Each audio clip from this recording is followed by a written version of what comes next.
බියකින් පසු වෙනවා නම් ඒ කියන්නේ මට අහවල් පුද්ගලයා කොඩි විනයක් කළා කියන එක හිතන එකත් අකුසලයක්ද ගරු ස්වාමීන් වහන්සේ? තෙරුවන් කෙරේ ශ්‍රද්ධාව නැහැ. තේරුණා? දැන් මට කොඩි වින කරන්න කියන්නකෝ. මෙතන කපු මහත්තුරු 100ක් ගෙනල්ලා. දැන් මට බුදුරජාණන් වහන්සේ විශ්වාසයි. තේරෙනවද? කොඩි වින 100ක් කළත් මං හෙට මැරෙන්න තියෙනවා නම් මං හෙට මැරෙවි. තව අවුරුදු 25ක් මං ජීවත් වෙන්න තියෙනවා නම් තව අවුරුදු 25ක් ජීවත් වෙවි.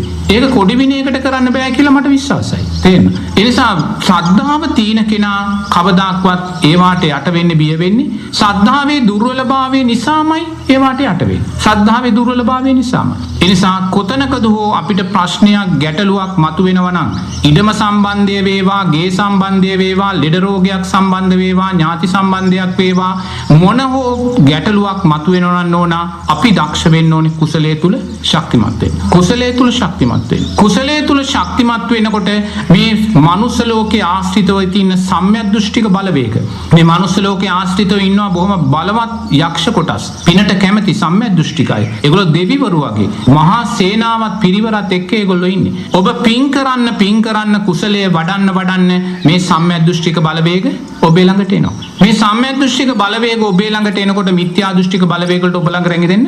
ඉතින් ඔබ තුල විශ්වාසයක් තියෙනවා මෙහෙමයි කියලා. ඒ විශ්වාසය නැත්තම් අපි නැති ප්‍රේතයෝ gedara ඇති කර ගන්න.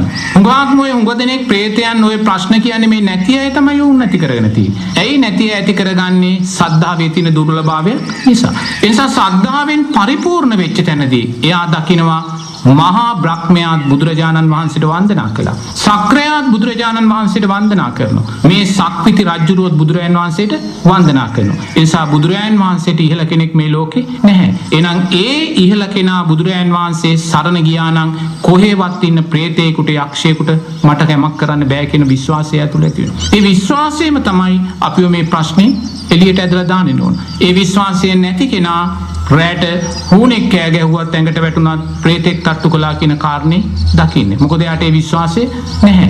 එයා දකිනවා ප්‍රේතේකටත් Tamanට බලපෑම් කරන්න පුළුවන් පල්ලෙහා තැනකයි මම විශ්වාසෙ නැහැ. ඒ විශ්වාසෙ තියෙන කෙනා මොනම ප්‍රශ්නයකටත් බයක් වෙන්නේ නැහැ. මොකද එයා බුදුරජාණන් වහන්සේ කෙරෙහි විශ්වාසයෙන් අර සීල දේ නිෂේධ කරලා දානවා. ඉතින් ඒ ශ්‍රද්ධාවේම දුර්වලතාවයක් තමයි අන්න සීල උතුරට මිනිස්සු දුවන්නේ.